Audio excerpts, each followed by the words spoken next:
기뻐하도다. 하늘 아버지의 이름 거룩하도다. 세상 사람 찬양하자. 거룩하신 하나님께 할렐루야 할렐루야 할렐루야 아멘.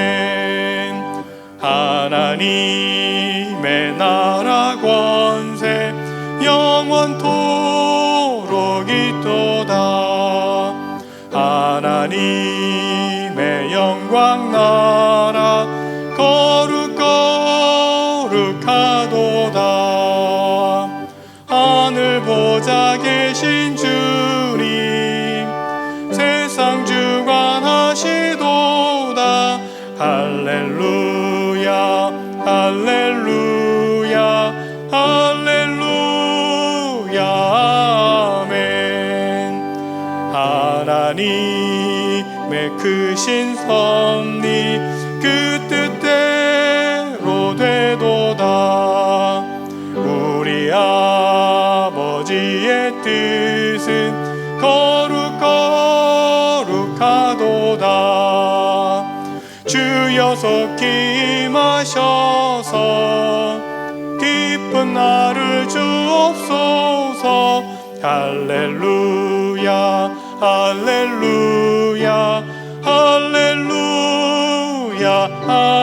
아멘 아멘.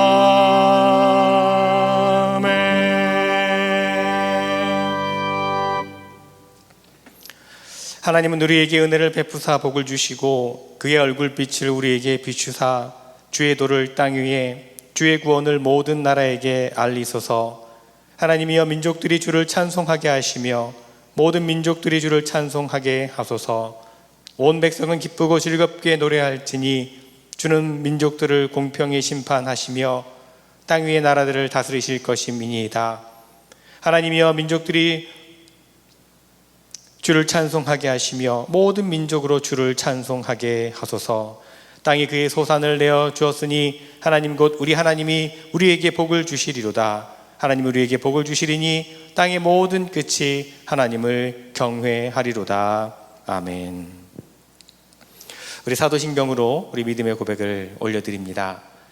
전능하사 천지를 만드신 하나님 아버지를 내가 믿사오며 그 외아들 우리 주 예수 그리스도를 믿사오니 이는 성령으로 잉태하사 동정녀 마리아에게 나시고 본도의 빌라도에게 고난을 받으사 십자가에 못 박혀 죽으시고 장사한 지 사흘 만에 죽은 자 가운데서 다시 살아나시며 하늘에 오르사 전능하신 하나님 우편에 앉아 계시다가 저리로서 산 자와 죽은 자를 심판하러 오시리라.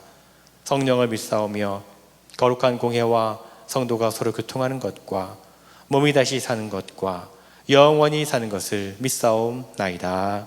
아멘. 성부 성자와 성령 찬송과 영광 돌려 보내세. 대초로 지금까지 또 영원 무궁토록 성삼 위께 영광 영광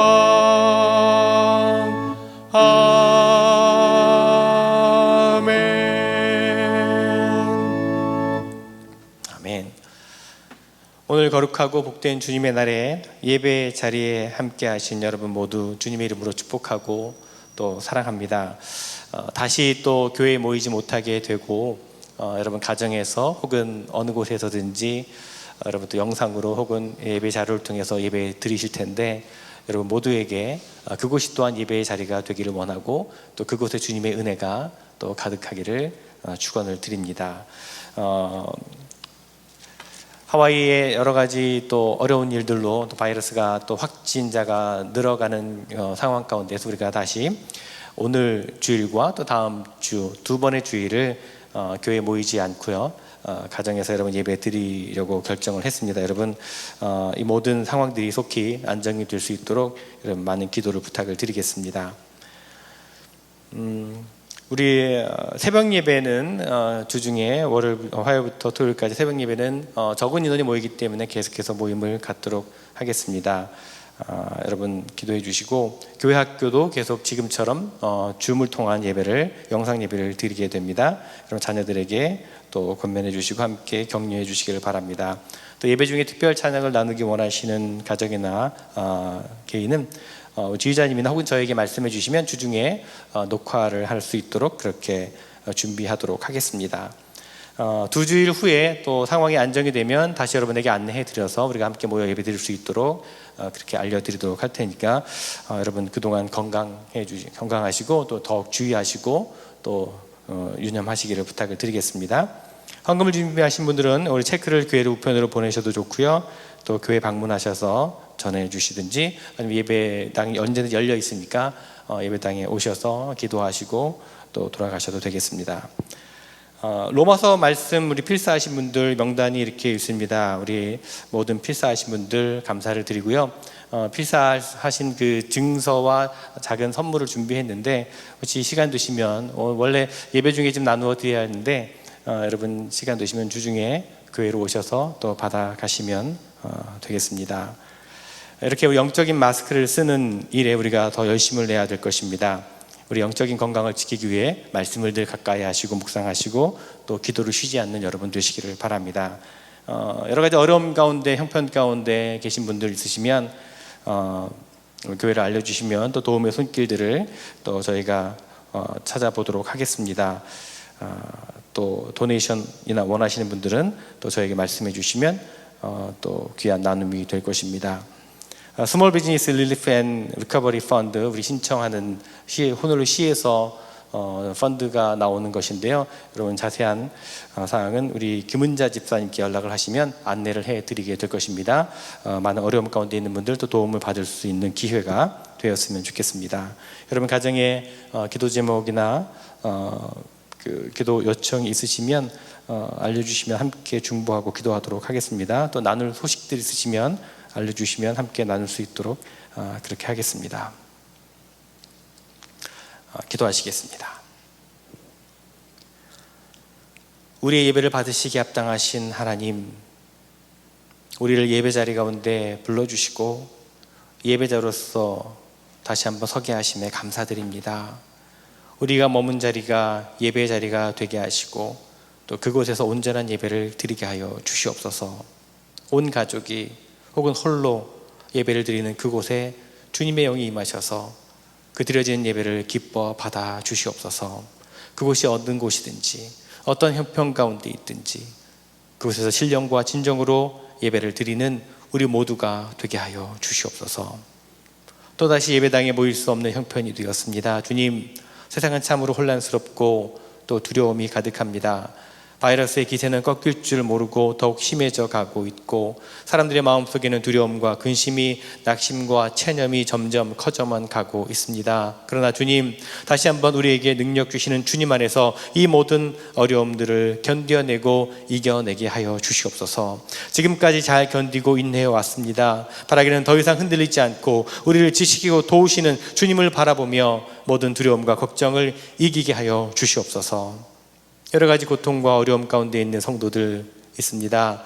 특별히 육신의 연약함 가운데 있는 분들 건강을 회복시켜 주시고 경제적으로 어려움 가운데 있는 분들에게 피할 길을 열어주시며 절망 가운데 있는 분들에게 참된 위로와 소망을 허락하여 주시옵소서. 속히 어려운 상황들이 끝나고 함께 기쁜 얼굴로 이곳에서 다시 주님을 예배할 수 있는 날을 허락하여 주시옵소서. 영적으로 혼란스러운 때에 더욱 주님을 바라보고 주님의 음성에 귀를 기울이며 겸손히 주님의 말씀을 행하는, 그래서 더욱더 우리 믿음이 강건해지는 우리 모두가 되게 하여 주시옵소서. 이 예배를 통해 또 말씀을 통해 주님의 뜻을 깨닫고 주님의 은혜와 평강을 누리기를 원합니다. 모이기를 사모하는 마음 잠시 내려놓고 오늘 흩어져 예배를 드리는 모든 처소들마다 주님의 위로와 평화를 내려 주시옵소서. 예수 그리스도의 이름으로 기도드리옵나이다. 아멘.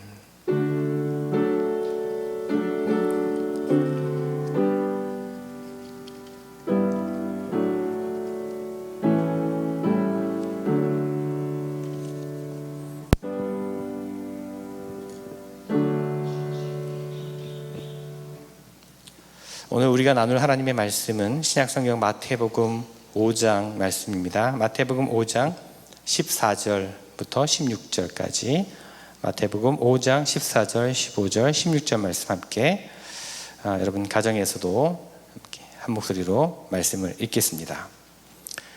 너희는 세상의 빛이라. 산 위에 있는 동네가 숨겨지지 못할 것이요 사람이 등불을 켜서 말 아래 두지 아니하고 등경 위에 두나니 이러므로 집안 모든 사람에게 빛이 있느니라.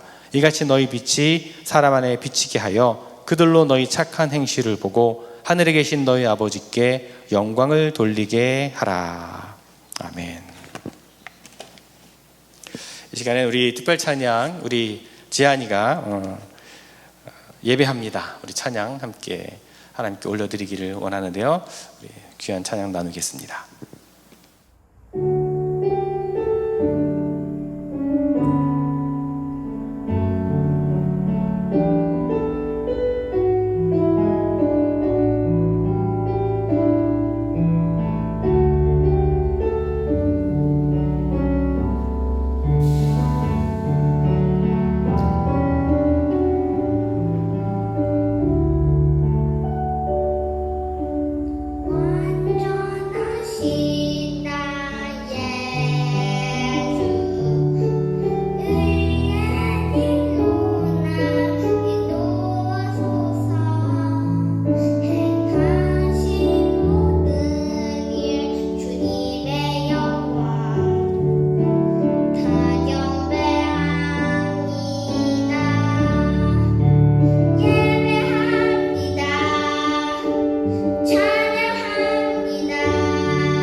우리 지안이가 참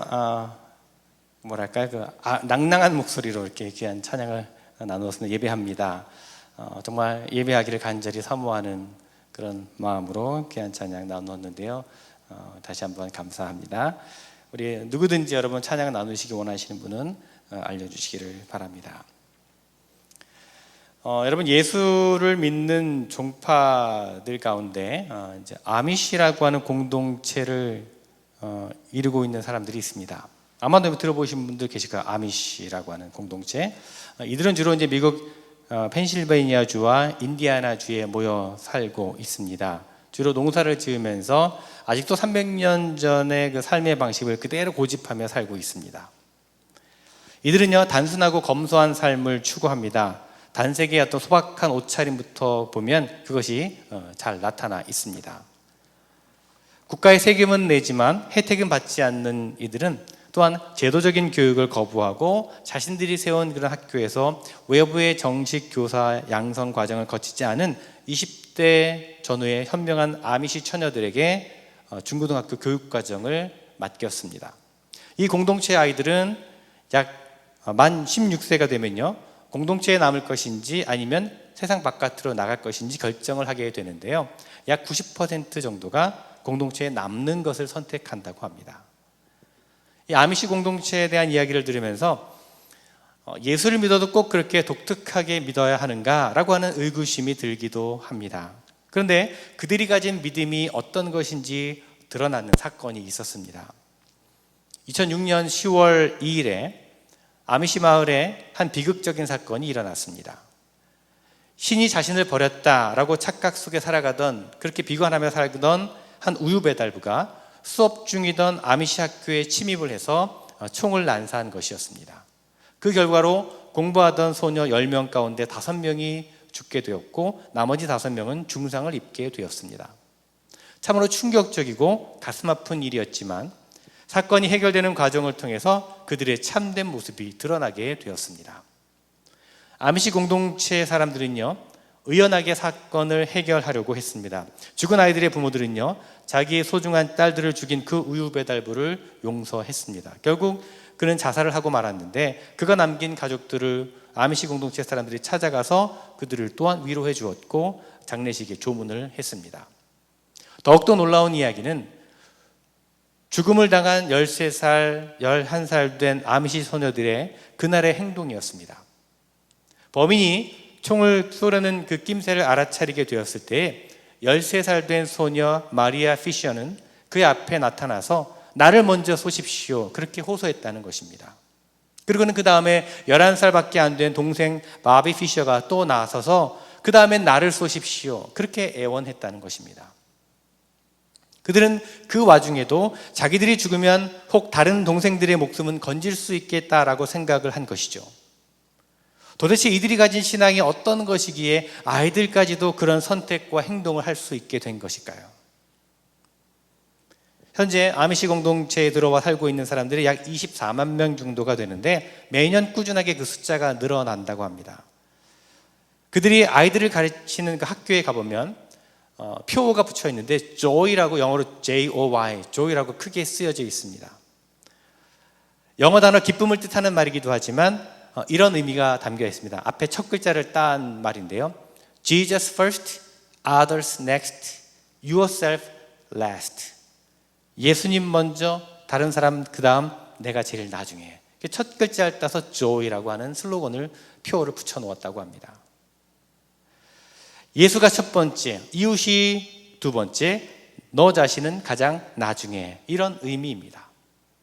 어쩌면 그리 특별한 것이 없는 가르침일 수도 있겠지만 묵묵히 그 삶 가운데서 이러한 가르침을 실천하며 살던 그들이 이전에 누구도 보여주지 못했던 그런 사랑과 용서와 자기 희생의 삶을 실천하고 있다는 것이 그 사건을 통해서 드러나게 되었던 것입니다.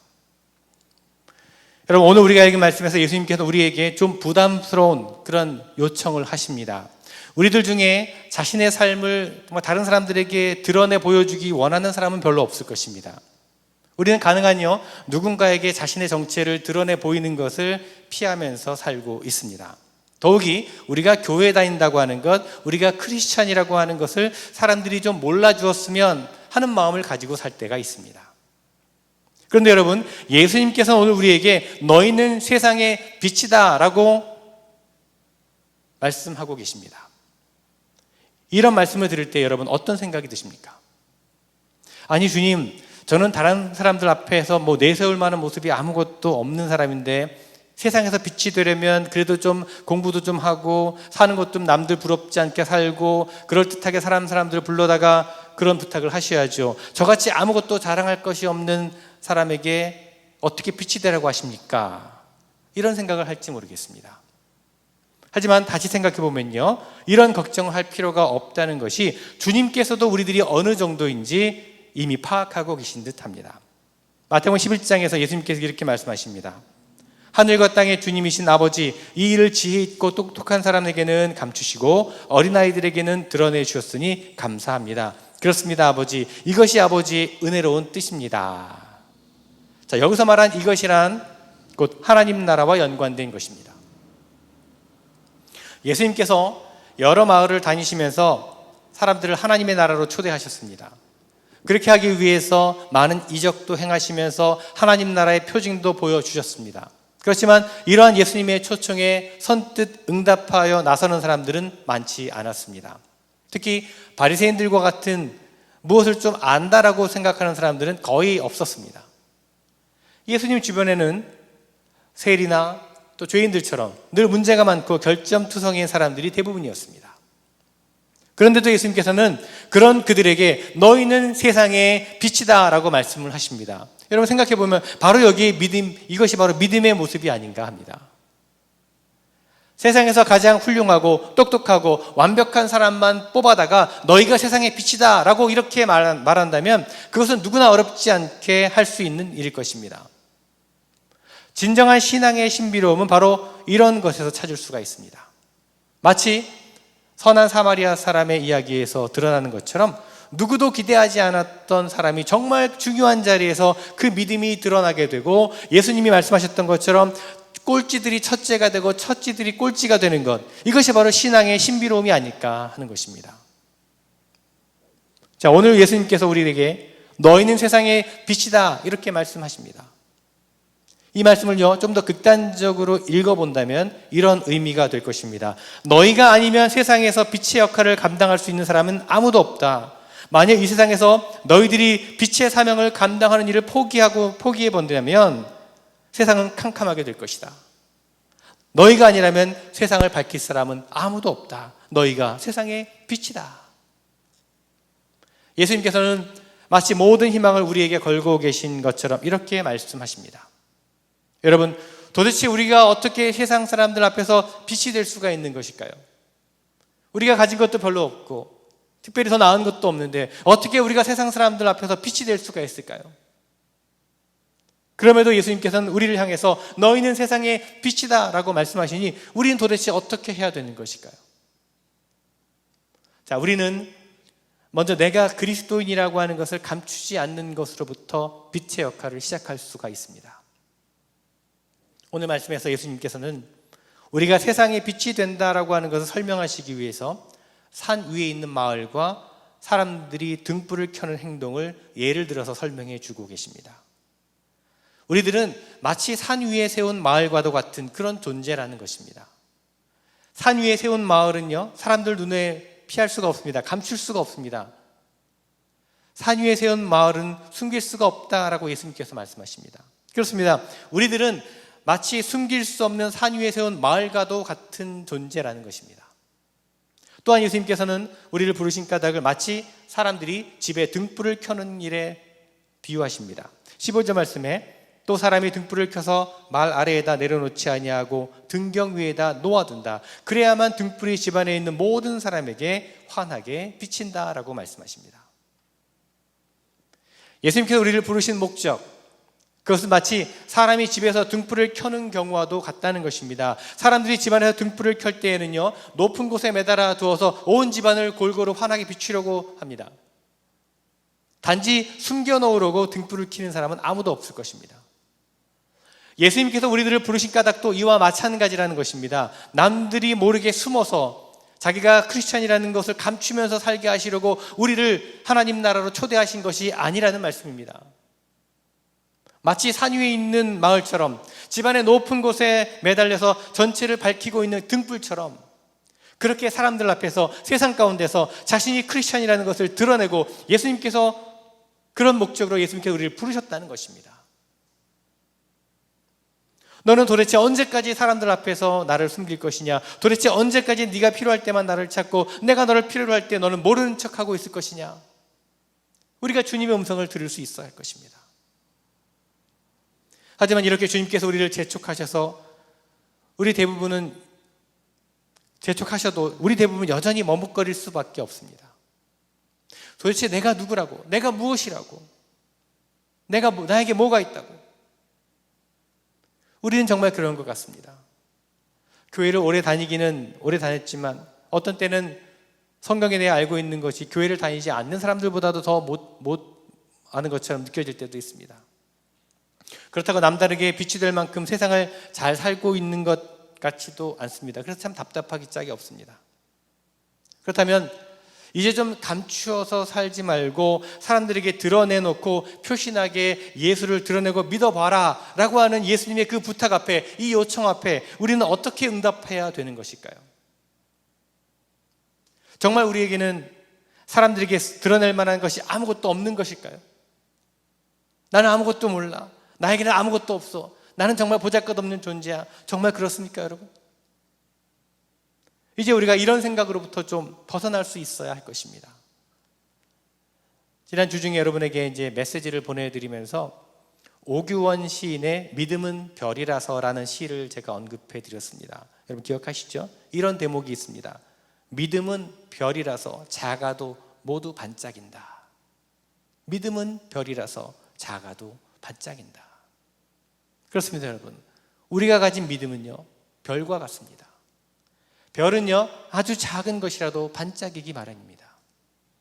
그리고 이렇게 아주 작은 별이라도 빛나는 것에는 아무것도 방해를 받지 않게 된다는 것입니다. 우리도 마찬가지입니다. 설령 내가 부족한 것이 많고 세상에서 내가 차지하는 자리가 너무나 작고 미미하지만 그런 것은 문제가 될 수 없다는 것입니다. 단지 나에게 믿음만 있다면 그것은 어디에서든지 세상을 밝힐 수 있도록 빛이 나게 마련인 것입니다.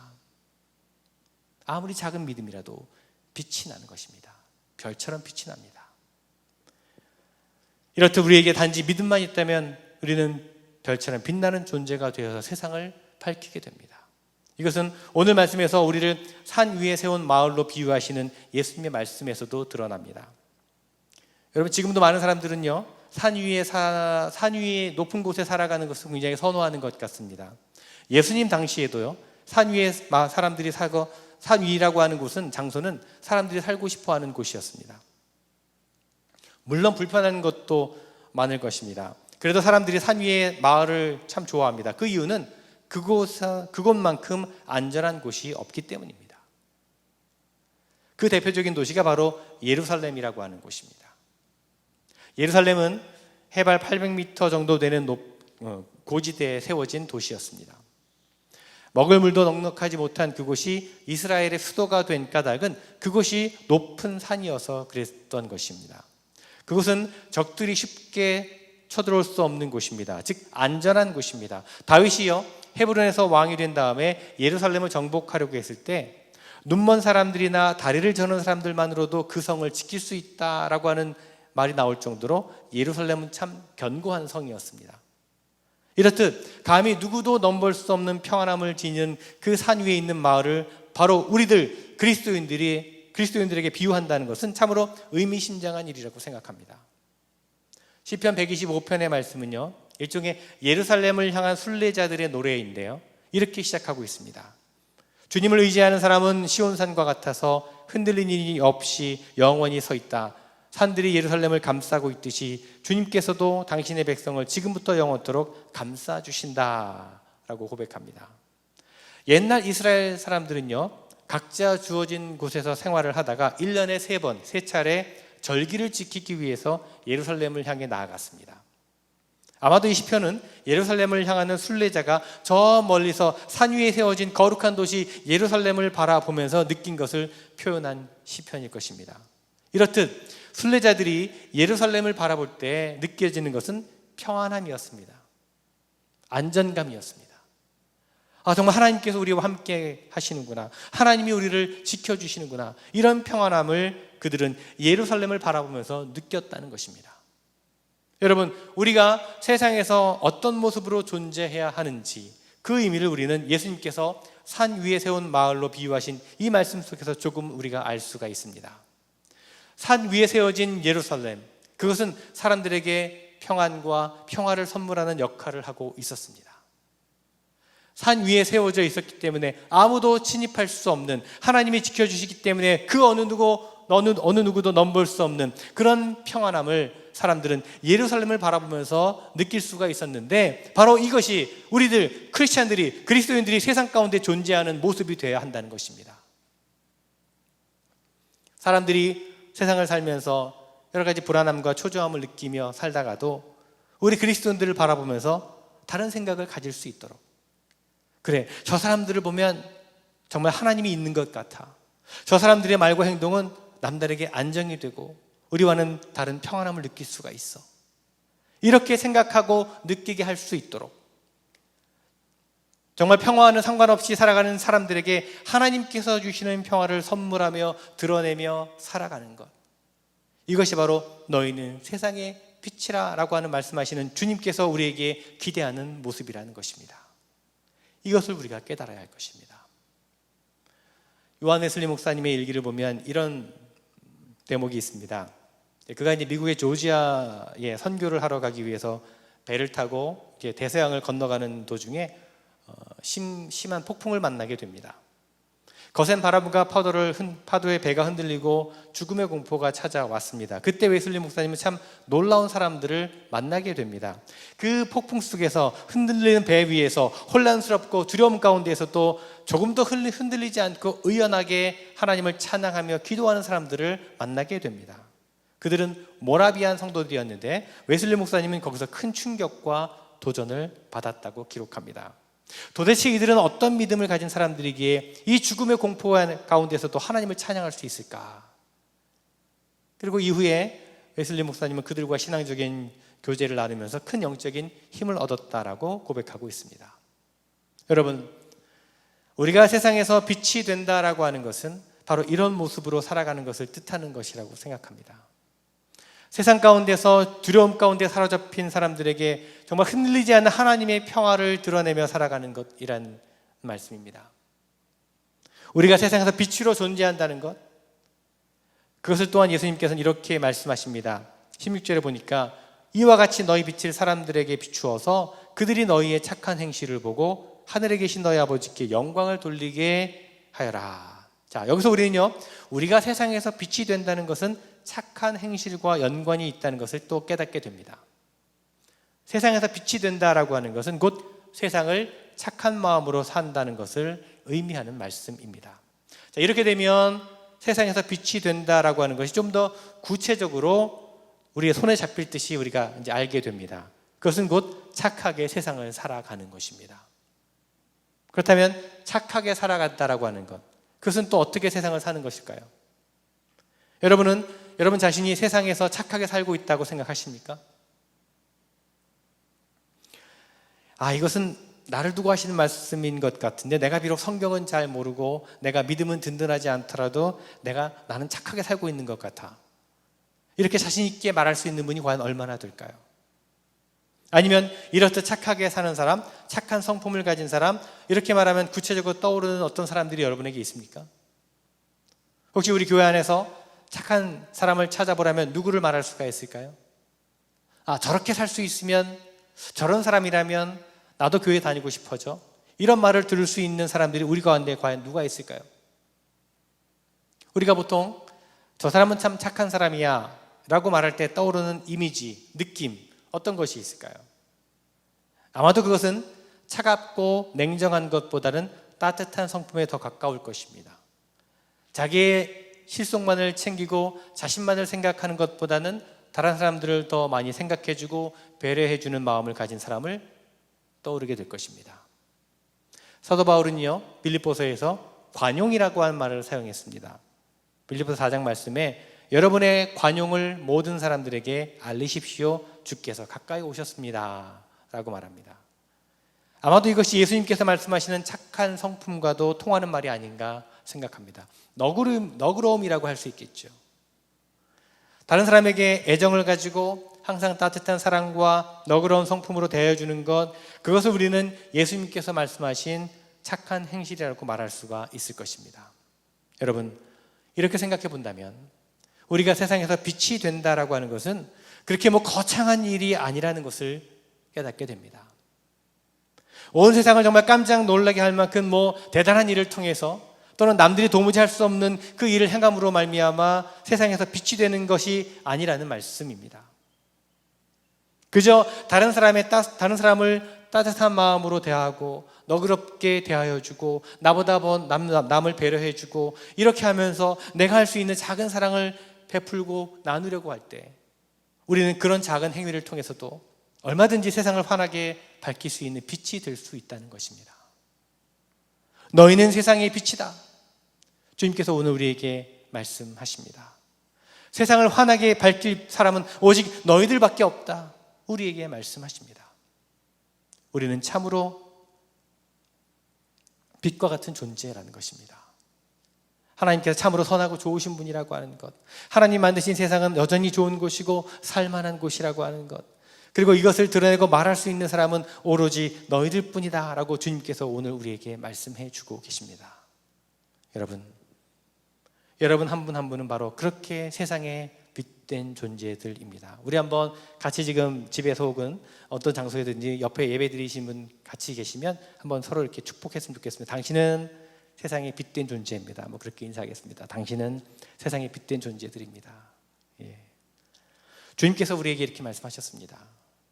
그렇게 말씀하시는 것은 우리가 할 수 있기 때문에 이렇게 말씀하시는 것이라고 생각합니다. 여러분, 할 수 없다라고 하지 마십시오. 마치 산 위에 있는 동네처럼 우리가 항상 주님의 평화 속에 머물러 있고 그 평화를 사람들에게 드러낼 수 있다면 우리는 그 자체로도 빛이 될 수가 있습니다. 우리가 우리에게 베풀어 주신 하나님의 사랑을 생각하면서 그 사랑으로 이웃을 대하고 좀 너그러워지고 더 따스해지고 좀 더 넓은 이해와 사랑의 마음으로 사람들을 대할 수 있다면 우리는 그것만으로도 빛이 될 수가 있다는 것입니다. 바라기는 이 어두운 세상, 힘겨운 때에 어두운 현실 가운데서 우리 모두가 그렇게 주님께서 바라시고 주님께서 기대하시는 빛된 존재가 되어서 어두운 세상을 밝히고 사람들에게 평화를 나누며 사랑의 마음으로 아름다운 세상을 만들어가는 그런 우리 모두가 되었으면 좋겠습니다. 그런 빛된 존재가 되시는 여러분 모두가 되시기를 간절히 주님의 이름으로 축원을 드립니다. 기도하겠습니다. 우리 세상의 빛이라 여겨주시고 빛의 사명 가운데로 우리를 불러주신 은혜 감사를 드립니다. 우리에게 주어진 사명, 세상의 빛이 되는 사명을 감당하는 저희들 되기를 원합니다. 나는 약합니다. 나는 가진 것이 없습니다. 나는 보잘것없는 존재입니다. 그렇게 우리를 감추고 숨기기보다는 주님께서 주신 능력을 의지하여 빛을 발하는 우리 모두가 되게 하여 주시옵소서. 힘겨운 세상 속에서 주님의 평화를 나누고 주님의 사랑을 나누며 빛된 사명을 감당하는 우리 모두가 되게 하여 주시옵소서. 예수 그리스도의 이름으로 기도드리옵나이다. 아멘. 우리 함께 찬송가 함께 찬양하시고 또 준비하신 봉헌 하나님께 올려드립니다.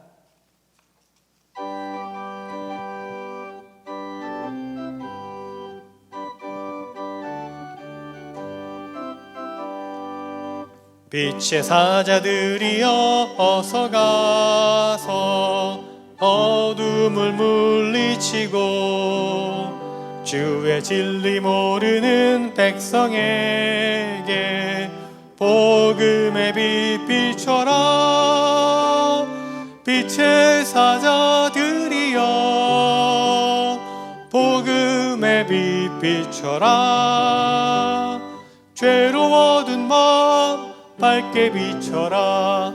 빛의 사자들이여 선한 사역 위하여 힘을 내라. 주 함께 하시겠네. 주의 크신 사랑을 전파하며 복음의 빛 비춰라. 빛의 사자들이여 복음의 빛 비춰라. 괴로워둔 마음 밝게 비춰라. 빛의 사자들이여 주님 부탁하신 말 순종하여 이 진리 전파하라. 산을 넘고 물 건너 힘을 다해 복음의 빛 비춰라. 빛의 사자들이여 복음의 빛 비춰라. 괴로워둔 마음 밝게 비춰라. 빛의 사자들이여 동서남북 어디나 땅끝까지 주님만 의지하고 눈 어두워 못 보는 백성에게 복음의 빛 비춰라. 빛의 사자들이여 복음의 빛 비춰라. 죄로워둔 마음 밝게 비춰라. 빛의 사자들이여.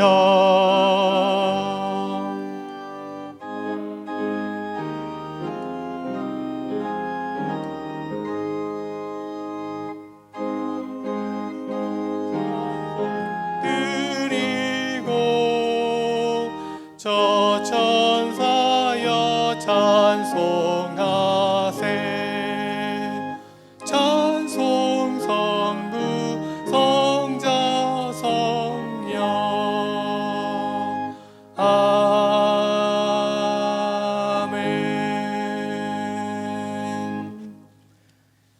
우리에게 빛된 사명을 맡겨주신 주님의 은혜에 감사를 드립니다. 어두운 세상을 밝히는 빛된 주의 자녀들 되게 하여 주시옵소서. 여러 가지 어려움 가운데서도 우리를 놓지 아니하시고 끝까지 붙들어 주시고 인도해 주시는 주님의 은혜 또한 감사를 드립니다. 주님의 은혜와 섭리하심에 감사를 드리며 우리의 마음을 모아 정성으로 이 예물을 드리오니 기뻐 받아 주시옵소서. 드림으로 더욱 감사와 기쁨이 넘치는 삶이 되게 하여 주시옵소서. 간절히 간구하며 드리는 예물이 있습니다.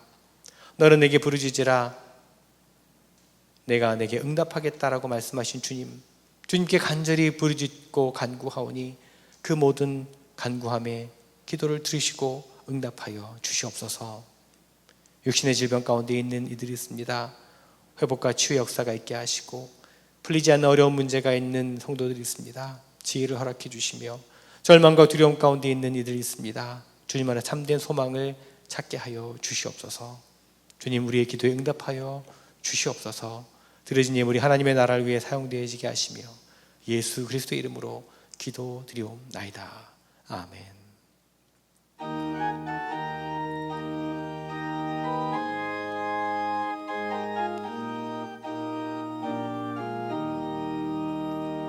예수가 함께 계시니 시험이 오나 겁없네. 기쁨의 근원 되시는 예수를 위해 삽시다. 날마다 주를 섬기며 언제나 주를 기리고 그 사랑 안에 살면서 딴 길로 가지 맙시다. 이 세상 사는 동안에 주 이름 전파하면서 무한한 복락 주시는 예수를 위해 삽시다. 날마다 주를 섬기며 언제나 주를 기리고 그 사랑 안에 살면서 딴 길로 가지 맙시다. 이 세상 친구 없어도 예수는 나의 친구니 불의한 일을 버리고 예수를 위해 삽시다. 날마다 주를 섬기며 언제나 주를 기리고 그 사랑 안에 살면서 딴 길로 가지 맙시다. 주께서 심판하실 때 잘했다 칭찬하리니 이러한 상급 받도록 예수를 위해 삽시다. 날마다 주를 섬기며 언제나 주를 기리고 그 사랑 안에 살면서 딴 길로 가지 맙시다. 아멘.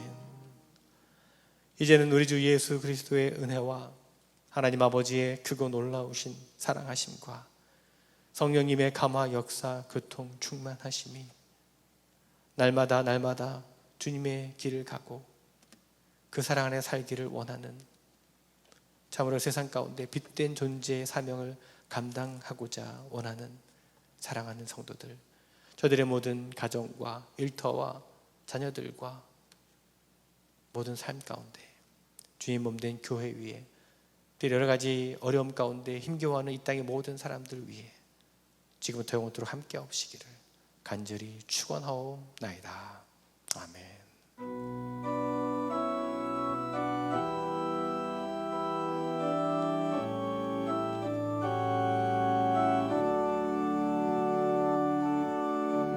샬롬 투비네 친구여 샬롬, 자비의 주님 복 주소서. 우리의 삶과 사랑을 통해 주님은 평화, 주님은 샬롬. 한 주간 더 승리하세요.